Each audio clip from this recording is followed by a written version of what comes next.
In this little podcast, I'd like to give you some important tips on a very important topic for Physics 1101, namely free body diagrams.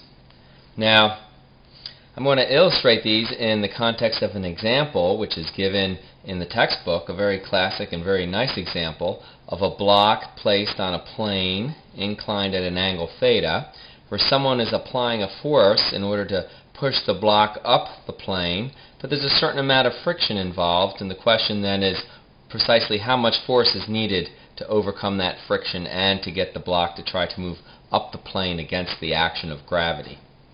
Now, the first step in analyzing any kind of mechanics problem like this turns out to be to draw a proper free body diagram.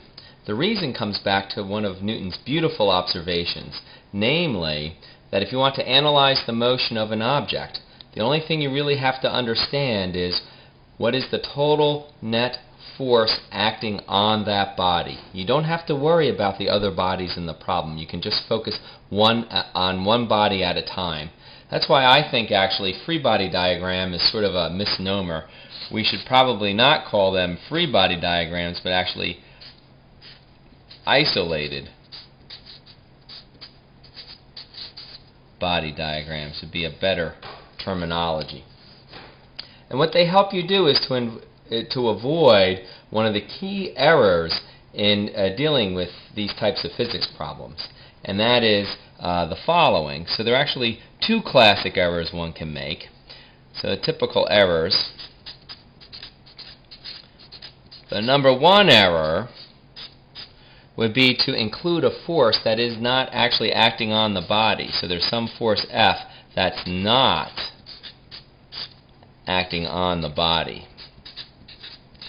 But if you draw a diagram that involves only the body, that really helps us sort out and avoid that number one error.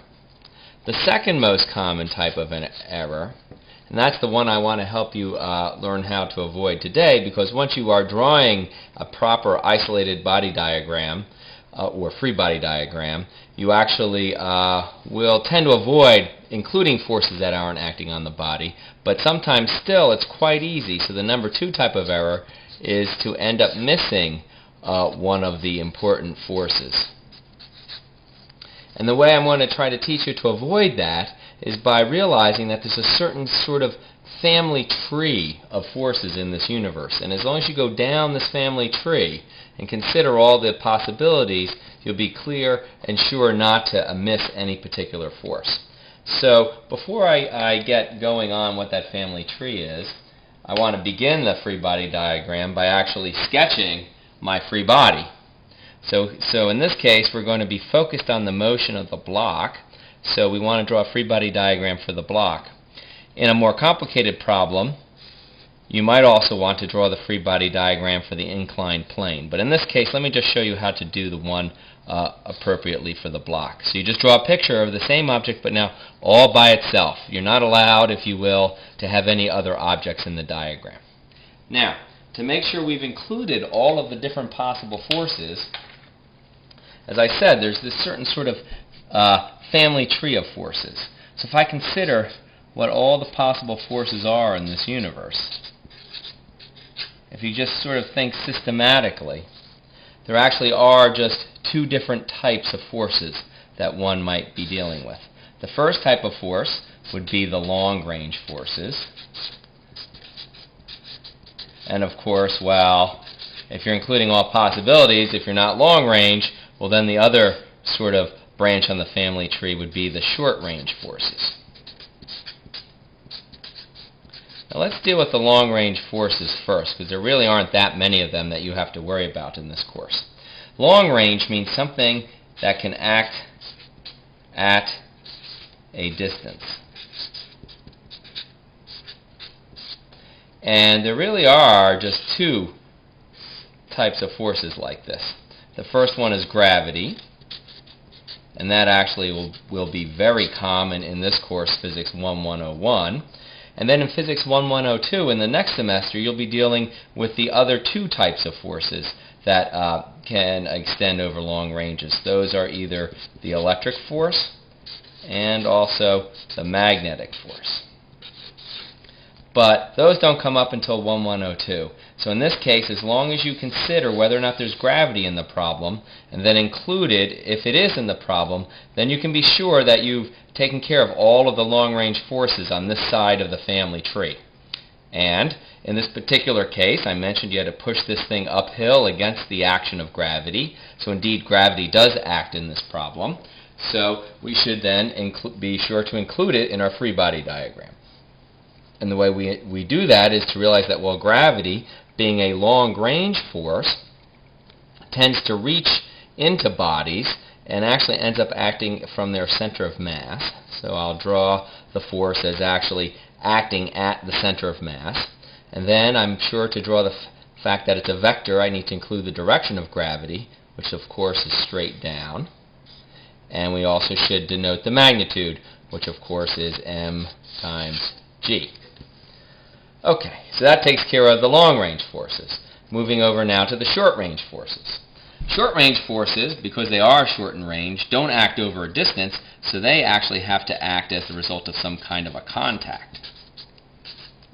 These are frequently called contact forces. And they also break into two types, but along different lines than the long-range forces did. It's just a contact force, but you have one type of force, or one component of the force, which acts perpendicular to the surface. That's called a normal force. We usually denote that by N. And the whole point of the normal force is it's the force that acts perpendicular to the surface that is making up the contact. Now, there also is the possibility of a force that's not just perpendicular, but it also may have a parallel component. And just the name for that is called friction. Its magnitude is generally mu times n in problems. Now there's a longer story that goes with friction. I'm giving you the short version of the story, but in practice that's generally what you end up writing down on your free body diagram. And friction acts parallel or along the surface, and it opposes any possible motion. That gives you its complete specification for its direction. So now, to make sure you've included all the contact forces, you just have to look at everything that might be in contact with your body. And the way I try to do that is I consider the particular body, and I draw like a little box right around its edges, and then I make sure to think about every single surface of that body and to include then the appropriate short-range forces. So in this case, if I start on this side of my body, there is a contact. Someone is pushing along on the block, and they're pushing then at this point is the point of contact or point of action of the force. So I'll denote that there with a little circle. And then I draw the vector along the direction of the force, and I label its magnitude. That was the applied force, Fa, acting from this point. Now I move to the next side, and sure enough, now here I have a contact. I have a contact with the plane, and I'm always going to have a normal force. So I'm always the possibility of a normal force, so let me put it up there like that. It's nice and perpendicular to the direction, and its magnitude is n. And then I should ask myself at that contact, okay, sure, there's always the possibility of a normal force. Is there a friction force? In this case, they did mention friction. So it's going to be parallel to this surface or parallel to this contact. So it's going to be either in this direction or that direction. It's supposed to oppose the motion. The motion I'm trying to instill is upward, so this force is going to be fighting that. So the friction force in this case is going to be directed downward from that point of contact. And its magnitude will be mu times n in this particular case. Okay, so those are all the different forces at this contact. Moving along to the next surface, is there anything touching the block? Well, it depends a little bit how you look at it. In the diagram there's nothing touching it, but in real life something is. There's air. Does the air exert any force on this block? Well, it could potentially involve some kind of drag or some air pressure type forces, but none of those are mentioned in this problem, and the air isn't mentioned, so that's fine. We can ignore them. But going through this process of asking yourself that question at every contact is a good exercise to make sure you don't forget any of the various possibilities. And then finally, of course, also on top, I'm in the same sort of situation with just an air contact, but there's no mention of forces due to air. So therefore, this then would make up the entire finished free body diagram. So this would be my FBD, if you will.